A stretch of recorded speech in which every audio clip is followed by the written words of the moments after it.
Buenos días a todos y bienvenidos a Leer para Viajar. Así me encuentran en Spotify y en YouTube como Deporte y Cultura JB.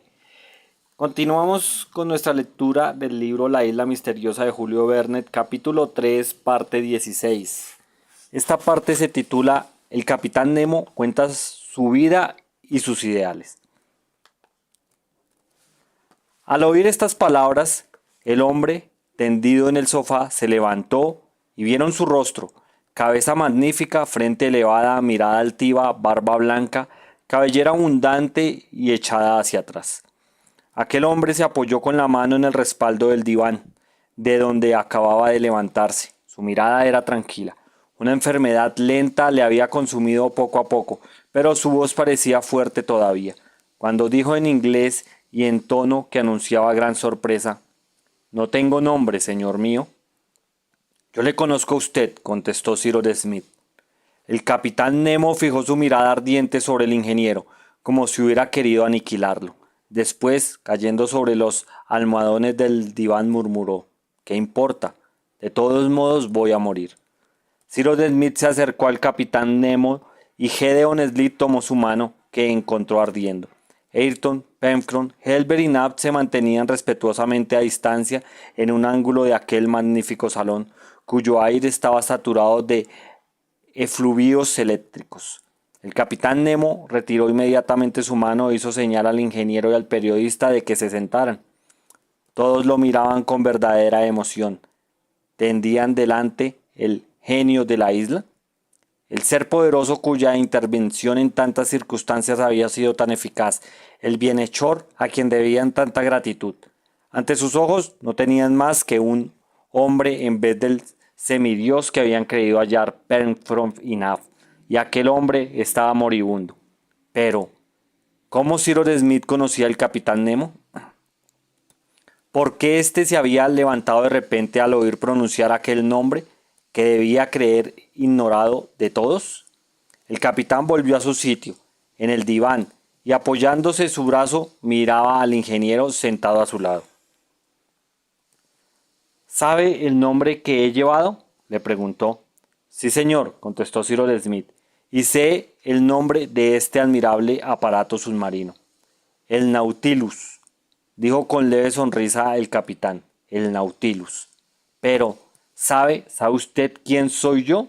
Sí, señor. Sin embargo, hace 30 años que no tengo comunicación con el mundo habitado. 30 años que vivo en las profundidades del mar, único lugar donde he encontrado la independencia. ¿Quién ha podido descubrir mi secreto? Un hombre que no se había comprometido a guardarlo, Capitán Nemo, y a que por consiguiente no puede ser acusado de traición.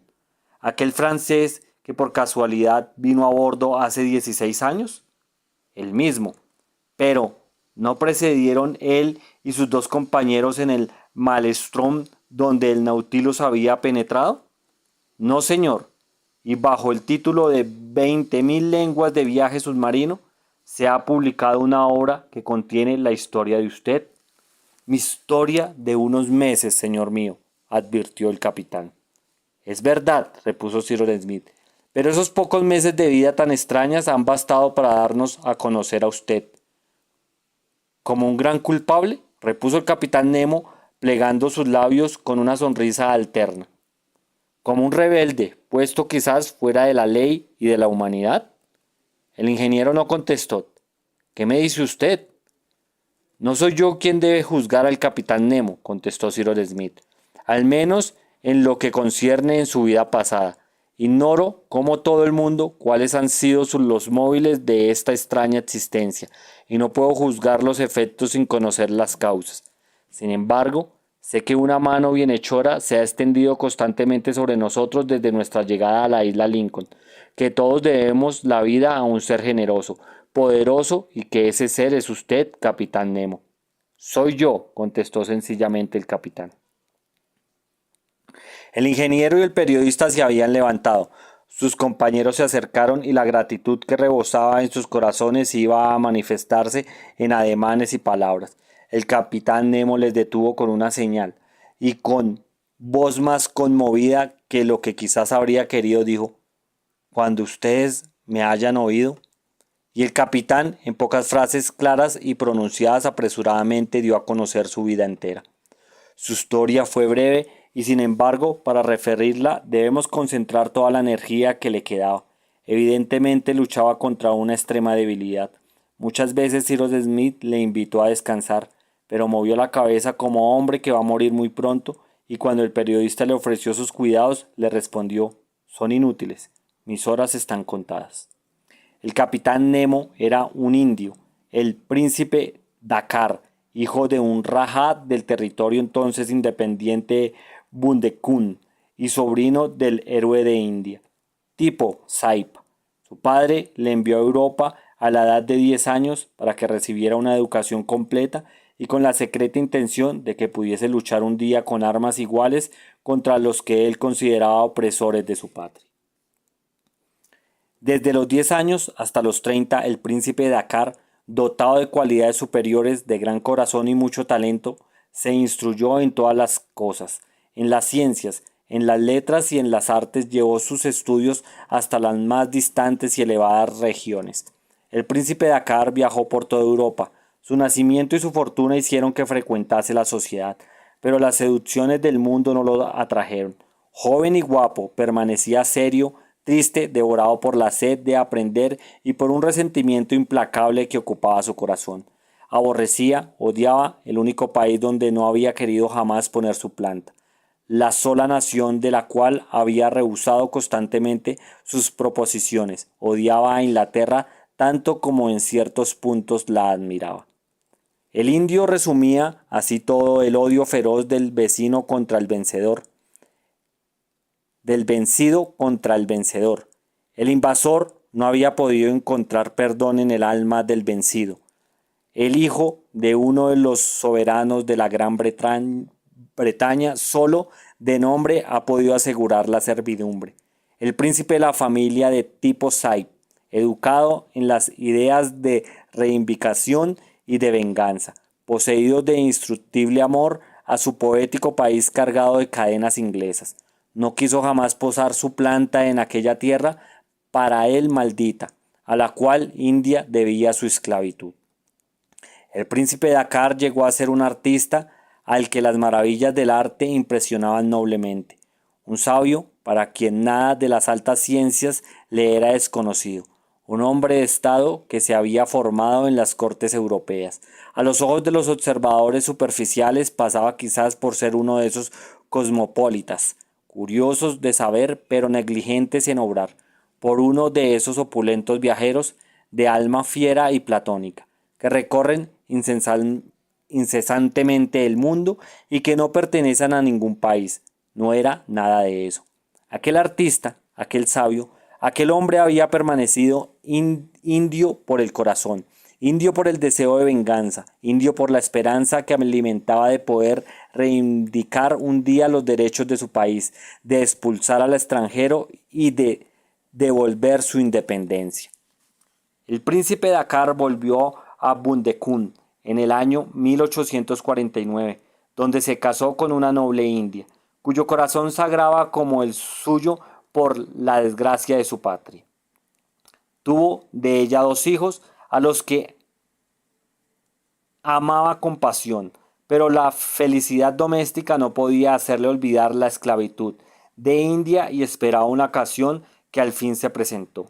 El yugo inglés se había dejado sentir quizás demasiado pesadamente sobre las poblaciones indias. El príncipe Dakkar tomó la voz de los descontentos e hizo pasar por sus ánimos todo el odio que él experimentaba contra el opresor. Recorrió no solo las comarcas aún independientes de la península india, sino también las regiones directamente sometidas a la administración inglesa. Recordó los gloriosos días de Tipo Saib, que había muerto heroicamente en Seringapatam en defensa de su patria. En 1857 estalló la revolución de los cipayos, de la cual fue el alma del príncipe Dakkar, que la organizó en inmensa escala. No solo puso su talento y su riqueza al servicio de aquella causa, sino también su persona. Peleó en primera fila y arriesgó su vida como el más humilde de aquellos héroes que se habían levantado para liberar a su país. Fue herido 10 veces en 20 encuentros y no había podido encontrar la muerte. Cuando los últimos soldados de la independencia cayeron bajo las balas inglesas, jamás el poder británico en India corrió tanto peligro. Y sí, como había esperado, los cipayos hubieran recibido socorro del exterior. Habría puesto término a la dominación de la Gran Bretaña en Asia.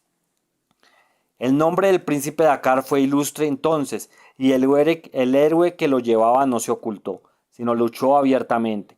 Su cabeza fue puesta a precio y no se encontró un solo traidor que la entregara, pagándole por él su padre, su madre, su mujer y sus hijos antes de que pudiesen conocer los peligros que por su causa corrían. El derecho, esta vez también había caído ante la fuerza, pero la civilización no retrocede jamás y parece que toma de la necesidad todos sus derechos.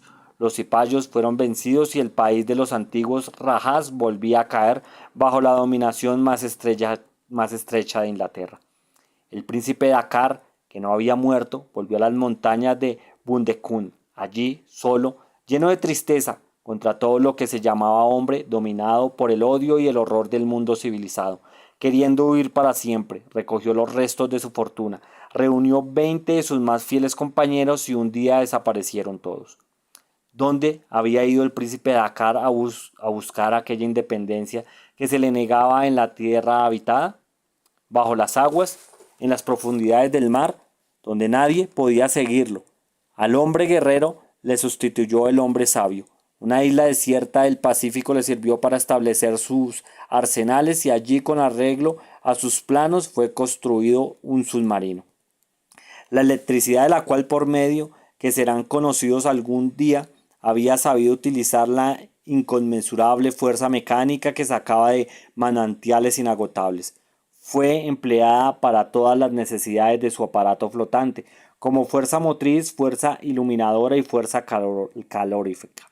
El mar, con sus tesoros infinitos, sus miriadas de peces, sus cosechas de algas y de sargazos, sus enormes mamíferos y no solamente todo lo que la naturaleza mantenía en él, sino también todo lo que los hombres habían perdido. Bastó para satisfacer ampliamente las necesidades del príncipe y de su tripulación, con la cual pudo llevar a cabo su más vivo deseo, puesto que no quería tener ninguna comunicación con la tierra. Dio a su aparato submarino el nombre de Nautilus, y así el de Capitán Nemo desapareció bajo los mares. Durante muchos años el capitán visitó todos los océanos de un polo a otro. Paría de universo habitado, recogió en los mundos desconocidos admirables tesoros. Los millones perdidos en la bahía de Vigo en 1702 por los galeones españoles le proporcionaron una mina inagotable de riquezas, de las cuales dispuso anónimamente en favor de los pueblos que luchaban por la independencia de su país. No había tenido, durante mucho tiempo, ninguna comunicación con sus semejantes, cuando, durante la noche del 6 de noviembre de 1866, 3 hombres fueron lanzados a bordo. Era un profesor francés, su criado y un pescador canadiense. Aquellos 3 hombres habían sido precipitados al mar en un choque que se había producido entre el Nautilus y una fragata de los Estados Unidos, la Abraham Lincoln, que le daba caza. El capitán Nemo supo que por el profesor que el Nautilus unas veces tomaba por un mamífero gigante de la familia de los cetáceos, otra por un aparato submarino gobernado por una tripulación de piratas, era perseguido por todos los mares. El capitán Nemo habría podido volver a arrojar al océano a aquellos 3 hombres, que la casualidad había lanzado a través de su misteriosa existencia. No lo hizo, pero los tuvo prisioneros y durante 6 meses pudieron contemplar todas las maravillas de un viaje que prosiguió durante 20.000 leguas bajo los mares. Un día, el 22 de junio de 1867, aquellos 3 hombres que no sabían nada sobre el pasado del capitán Nemo lograron escaparse después de haberse apoderado de la canoa del Nautilus. Pero como en aquel momento el Nautilus había penetrado en las costas de Noruega, en los torbellinos de Maelstrom, el capitán creyó que los fugitivos, ahogados en aquellos espantosos remolinos, habrían encontrado la muerte en el fondo del golfo. Ignoraba que el francés y sus 2 compañeros habían sido milagrosamente arrojados a la costa, que los pescadores de la isla Lofoten los habían recogido y que el profesor, a su regreso a Francia, había publicado una obra en la cual se refería y entregaba a la curiosidad pública 7 meses de aquella extraña aventura navegación del Nautilus. Durante largo tiempo todavía el capitán Nemo continuó viviendo así, recorriendo los mares, pero poco a poco sus compañeros fueron muriendo, yendo a reposar a sus cementerios de coral. En el fondo del Pacífico se hizo el vacío en el Nautilus, y al fin el capitán Nemo se quedó solo, por haberse muerto todos los que se habían refugiado con él en las profundidades del océano. Tenía entonces 60 años. Cuando se vio solo, logró llevar a su Nautilus hacia uno de los puertos submarinos que le servían algunas veces de punto de escala.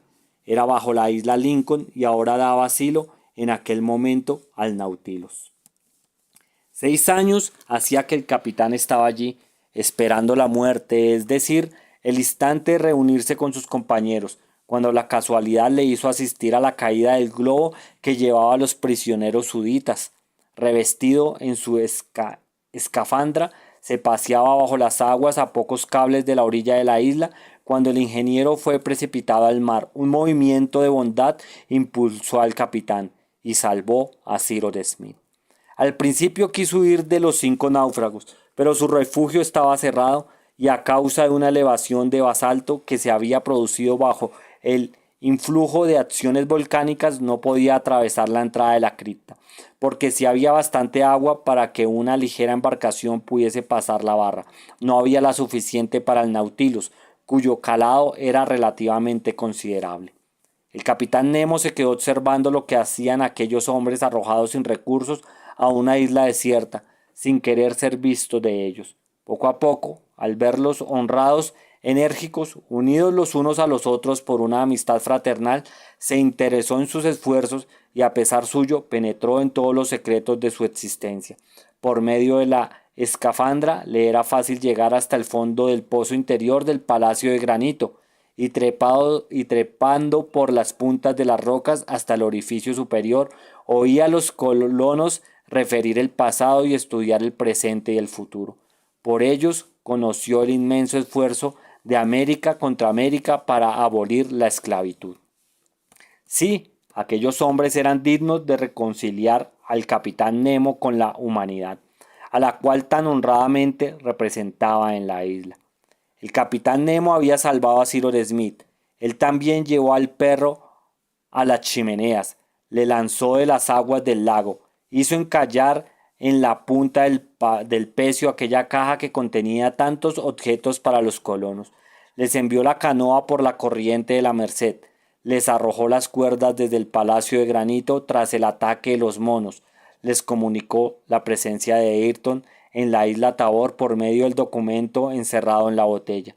Hizo saltar el brick por el choque de un torpedo dispuesto en el fondo del canal, salvo a Helbert de una muerte cierta llevando el sulfato de quinina, y en fin hirió a los presidiarios con aquellas balas eléctricas cuyo secreto poseía y que empleaba en su caza submarina. Así se explicaban tantos incidentes que parecían sobrenaturales y que eran otros tantos testimonios de la generosidad y del poder del capitán. Aquel misátropo tenía sed de bien. Le quedaban útiles consejos que dar a sus protegidos, y por otra parte, sintiendo latir su corazón y debilitarse sus fuerzas por la proximidad de la muerte, envió a buscar, como es sabido, a los colonos del Palacio de Granito mediante un alambre que unió a la dehesa con el Nautilus, el cual tenía también un aparato alfabético. Quizás no lo hubiera hecho si hubiese sabido que Cyrus Smith estaba tan al corriente de su historia que le saludó con el nombre de Capitán Nemo. El capitán había terminado la relación de su vida. Cyrus Smith tomó entonces la palabra, recordó todos los incidentes que había ejercido sobre la colonia tan saludable influencia y en nombre de sus compañeros y el suyo dio las gracias al ser generoso a quien tanto debían. Pero el capitán Nemo no pensaba reclamar el premio de los servicios que había hecho. Un último pensamiento agitaba su ánimo y antes de estrechar la mano que le tendía el ingeniero le dijo: «Ahora, usted que conoce mi vida, júzguela». Al hablar así, el capitán aludía a un grave incidente de que había sido testigo los 3 extranjeros arrojados a bordo. incidente que el profesor francés necesariamente había tenido que contar en su obra y que había resonado en todas partes con eco terrible. En efecto, pocos días antes de la fuga del profesor y de sus dos compañeros, el Nautilus, persiguió por una fragata al norte del Atlántico, se había precipitado contra ella con un ariete y la había echado a pique sin misericordia. Cyrus Smith comprendió la alusión y permaneció en silencio. «Era una fragata inglesa», exclamó el capitán Nemo, que por un instante volvía a ser el príncipe de Dakar. «Una fragata inglesa. ¿Me entiende? Me atacaba. Yo estaba metido en una bahía estrecha y poco profunda. Necesitaba pasar y pasé. Después, con voz tranquila, añadió: la justicia y el derecho estaban de mi parte. He hecho en todas partes el bien que he podido y también el mal que he podido hacer. La justicia no consiente solamente en el perdón. ¿Qué piensan ustedes de mí, señores?» Cyrus Smith tendió la mano al capitán y contestó a su pregunta con voz grave.